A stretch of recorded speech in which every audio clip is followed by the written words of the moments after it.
The morning my restaurant closed for the last time, I drove straight to my parents' house because I had nowhere else to go, and I sat in their driveway for 11 minutes before I went inside. Not because I was afraid of what they would say, because I already knew exactly what they would say, and I needed 11 minutes to decide whether I was ready to hear it. My name is Sophie Harmon. I'm 34 years old, and for approximately 18 months I ran a 60-seat farm-to-table restaurant called Clover on the east side of Millbrook, Ohio, until the combination of a failed business partnership, a broken commercial refrigeration system that cost more to replace than my monthly revenue, and a financing gap I couldn't close finally added up to a conversation with my attorney and a padlock on a door I had poured every single thing I had into. If you've ever failed at something in front of people who predicted you would, you already know what those 11 minutes in the driveway felt like. And if you've ever had a family that greets your failures as confirmation of something they've been trying to tell you since the beginning, you already know what happened when I finally went inside. Subscribe if you want to see what knocked on their front door 8 weeks later. I need you to understand who my family is before I tell you what they said that morning, because it explains the shape of every conversation that came after it. My father, Gordon, spent 31 years as a regional manager for an insurance company in Columbus and retired at 62 with a pension, a certificate of appreciation, and opinions about financial risk that have calcified into something close to a religion. My mother, Diane, taught middle school English for 26 years and believes in her marrow that stability is a moral virtue and not just a preference. My brother Kevin is 37, a project manager at a construction firm, earnest and steady, who has had the same job for 9 years and talks about his 401k the way other people talk about their children. I left a perfectly reasonable marketing position at a regional food distribution company 4 years ago to open Clover, and my family's reaction at the time had been, depending on the family member, quiet concern, loud concern, and a printed article from a food industry trade publication Kevin had found about the percentage of independent restaurants that close in their first 3 years. He had highlighted the percentage in yellow. He meant it kindly. That is, I think, the truest thing I can say about my family. They are not cruel people. They are people who love through warning, and who interpret an unlucky outcome as proof that the warning was right all along. I walked through the front door at 9:40 in the morning on a Wednesday with my overnight bag and the leather notebook I'd kept every recipe and operational note in for 4 years. My mother was in the kitchen. She took one look at me and said, "Oh, sweetheart," in the voice she uses when something is both sad and expected, and I sat down at the kitchen table and let her make me tea. Dad came in from the garage 20 minutes later and sat across from me. What happened exactly? I told him. He listened without interrupting, which was unusual enough that I noticed it. When I finished, he was quiet for a moment and then said carefully, "You know, we never thought this was the right move. I know. The margins in restaurants are what they are. You were always going to be one bad month away from a problem. I know." He reached over and patted my hand, and that was that, which was in its own way more painful than if he'd said more. Kevin came over that evening, which I understood meant my mother had called him within minutes of my arrival. He stood in the kitchen doorway with his arms crossed, not unkindly, wearing the expression of a man who has been waiting a long time to be vindicated and is now trying not to look like it. "So," he said, "what's the plan?" I told him I was figuring it out, but as I can ask around at the firm. We're always looking for people who can manage vendor relationships, procurement coordination. It's not glamorous, but it's a paycheck and benefits, and you'd be back on your feet inside a year. Thanked him. He nodded. He helped himself to the leftover pasta on the stove and gave me the particular pat on the shoulder that older siblings give you when they believe they have been right about something important and are being very mature about not saying so directly. By the end of that first week, the household had settled into a new geography with me in it. My mother told her friend Janet, within my hearing, that I was back home, starting over, getting her bearings. She said it with warmth and with sorrow in equal parts, the way you'd describe someone recovering from something that was, at its core, their own fault. My father began forwarding me job listings from the Columbus Dispatch, the same way he used to forward me sunscreen reminders when I was in college. Regular, well-intentioned, and not quite calibrated to who I actually was. Kevin texted every few days asking if I'd called the firm yet. I am telling you about those 8 weeks in careful detail because I want you to understand exactly what the landscape looked like when the knock came. Not because it makes what happened more dramatic, though it does, but because it explains why I hadn't spoken up about it sooner. Here is what I had not yet told my family. My grandfather, Raymond Harmon, died 7 years earlier after a long illness, and in the year before he died he had, according to his attorney, spent a significant amount of time quietly reorganizing things. Raymond had owned a small commercial building on Millbrook's Main Street for 30 years, a 2-story brick structure at 114 Main, which he'd used for decades as a rental property, first for a dry cleaner, then a print shop, then for the last several years of his ownership, mostly empty because the east side of Millbrook Millbrook had been going through the long, slow decline that hit a lot of Midwestern downtowns in the 2000s. Nobody in my family thought much about that building. It was an old man's investment property, modest, partially vacant, in a neighborhood that wasn't doing particularly well. What nobody in my family knew, because Raymond had done it quietly and told nobody, was that 11 months before he died, he had transferred the deed to 114 Main Street directly into my name via a quitclaim deed recorded with the Millbrook County Recorder's Office. I was 27 at the time. I did not know it had happened. His attorney had sent a letter to an address I'd had briefly in my mid-20s. The letter had never reached me, and by the time Raymond passed, the specific conversation about the transfer had simply never happened. The building sat, registered in my name in a county database for 7 years, while I worked in marketing, opened a restaurant, and eventually sat on my parents' couch receiving forwarded job listings. In those 7 years, something had happened to that part of Millbrook's east side. A regional arts nonprofit had moved its headquarters to a renovated space 2 blocks from 114 Main. A coffee roaster had taken the corner building. 3 restaurants, 2 galleries, and a boutique hotel conversion had followed. The kind of neighborhood transformation that takes a decade to happen and then looks, in retrospect, like it happened overnight. 114 Main, my grandfather's old 2-story brick building, sat in the center of it, and it had been sitting there in my name appreciating while I had been going bankrupt 3 blocks away. I didn't know any of this. What I knew was that I was sleeping on my parents' couch and my brother was emailing me procurement coordinator listings. The developer's name was Marcus Osei. He ran a mid-size commercial development firm out of Columbus that had been working in revitalizing Ohio markets for the past decade. He had been trying to reach the owner of 114 Main Street for 18 months, through letters and calls that had gone to an old address, a disconnected number, and a registered agent who'd retired. His firm had finally commissioned a current title search, which had surfaced my name and a current address, my parents' address, which I'd used on a piece of paperwork 8 weeks earlier when I was closing the restaurant's accounts. He knocked on my parents' front door on a Tuesday morning in March, wearing a gray suit and carrying a leather folder, and my mother answered it. I was in the kitchen when I heard her call my name with a specific quality in her voice that I'd never heard from her before. Not alarm exactly, more like the sound of someone who has opened a door and found something on the other side that doesn't match the house. I came to the hallway. The man in the suit looked at me and said, "Sophie Harmon?" "Yes. My name is Marcus Osei. I'm a commercial developer with Osei Capital Group. I've been trying to reach you for about 18 months regarding the property at 114 Main Street." He held out a business card. "You're the owner of record. I'd like to make an offer on the building if you have a few minutes." My mother was standing 4 feet behind me. I could feel her stillness the way you feel weather change before rain. "Come in," I said. Marcus sat at the same kitchen table where my father had patted my hand 7 weeks earlier and told me the margins in restaurants are what they are. He opened his folder and walked me through what his firm had prepared: a current appraisal of the property, a summary of the neighborhood's development trajectory over the past 5 years, and a purchase offer from Osei Capital Group for 114 Main Street. The offer was $3.1 million.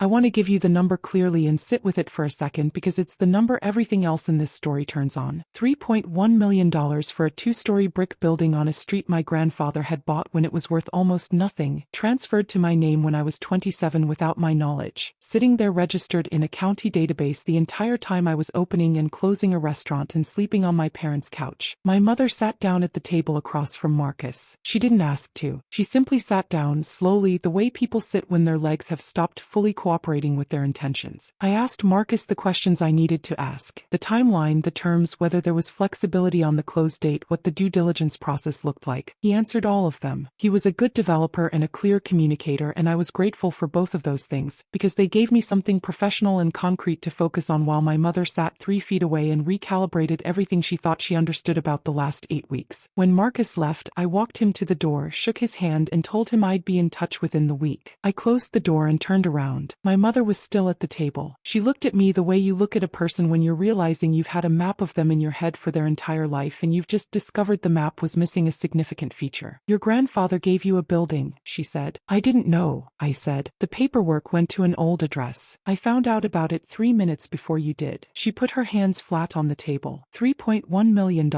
That's their opening offer. Marcus said the appraisal supports at least that, potentially more depending on how competitive the bidding gets if I open it up. She was quiet for a long moment. "You were sleeping on our couch." "Yes. And you owned a $3 million building." "I own a $3 million building." Present tense. She looked at her hands. "Sophie, why didn't your grandfather tell anyone?" "I don't know. I think." I stopped. I had thought about this, actually, in the hours since Marcus had handed me his card and everything rearranged itself. I think he knew what the family would do with that information before he knew what I would do with it. I think he wanted it to land in my hands when I was ready for it, not theirs. She looked up. That's not fair to us. Maybe not, but it was his to give and he gave it the way he chose to. My father appeared in the doorway then, still in his reading glasses, having clearly heard the end of the conversation from the next room but not the beginning. What's happening? He said. I looked at him and at my mother, and at the kitchen table that had hosted 7 weeks of quiet, well-intentioned diminishment, and I thought about my grandfather's handwriting on a quitclaim deed and what he must have understood about this family that he never quite said out loud. Dad, I said, Grandpa gave me the Main Street building before he died. A developer just offered $3.1 million for it. I'm going to take a few days to talk to my own attorney and then I'm going to make a decision. He took his glasses off, put them back on. 3 million, 3.1. He sat down in the chair Marcus had been sitting in, and for a long moment the three of us were quiet in the kitchen together, and outside the window the east side of Millbrook went about its morning completely unaware that it had just solved a problem it hadn't known existed. Kevin called that evening because of course my mother had called Kevin. His voice had a quality I'd never heard from him before, not the steady older brother authority it usually carried, just uncertainty, which on Kevin sounded almost foreign. Mom told me about the building. Yes. I didn't know Grandpa had done that. Neither did I. A long pause. I offered you a procurement coordinator job. You did. While I owned a building worth $3 million that a developer has been trying to find me for 18 months, yes. He was quiet for a second. Soph, I'm sorry. About the job thing. About the highlighted article. About a lot of things actually. I know. For what it's worth, the restaurant. I know it didn't work out, but what you tried to build there was real. I ate there 6 times. I never told you how good it actually was. You told me the margins on independent restaurants. Yeah. He exhaled. I did. Kevin. Yeah. I know you were trying. I know you all were. But trying to help from an assumption that I was failing is different from actually asking whether I needed help. He didn't answer right away. I hear that, he said finally. I really do. I spent 4 days with my attorney reviewing Marcus's offer and the property records before I made any decisions. The building needed some work. The second floor had been vacant for 3 years and the mechanical systems were outdated, but the structure was solid and the location was excellent. Marcus came back with a best and final of $3.4 million after a brief negotiation, and I accepted it on a Friday afternoon, sitting at a coffee shop 2 blocks from 114 Main Street, watching people walk past a building my grandfather had been quietly keeping in my name for 7 years while he waited to see who I would become. I did not go back to a marketing desk. I did not take the procurement coordinator position. What I did with a meaningful portion of the proceeds after taxes and my attorney's fees was lease a smaller space, 800 square feet, 12 seats, a very focused menu, in the same neighborhood where Clover had been, and open a second restaurant, smaller this time, debt-free this time, with a business structure my attorney helped me build correctly before the first piece of equipment was ever ordered. I named it Clover too because I didn't see any reason to pretend the first one hadn't existed, and because my grandfather had grown up on a farm where his mother always said a 4-leaf clover just meant you hadn't looked carefully enough at the field the first time. My parents came to the soft opening. My father ate everything on the tasting menu and asked, after dessert, whether he could see the lease and the financials, not to second-guess them, just because he wanted to understand. I showed him. He read them slowly with his glasses on at a two-top in the corner of a restaurant his daughter owned outright, and when he put the papers down he said, "Your grandfather knew what he was doing." Yes, I said, he did. He was quiet for a moment. Then he said, "I'm sorry we spent so much time trying to warn you when we should have been trying to understand you." It wasn't a long speech. It wasn't a tearful moment. It was a 64-year-old man with a pension and a certificate of appreciation saying something true in a restaurant he hadn't believed in when it was an idea and was now sitting in the middle of. It was, I thought, exactly enough. If you've ever had the people who were supposed to believe in you first need a number to make that belief feel safe, this story is for you. And if you're sitting right now in the middle of something that hasn't worked out yet, with someone's highlighted article still in the back of your mind, I want you to know that what my grandfather understood is also available to you. Some things take longer to surface than you'd like, and the county recorder's office has no opinion on whether you deserve them. Tell me in the comments, has anyone in your family ever been wrong about you in a way they couldn't admit until a specific number made it impossible to ignore? I read every single one.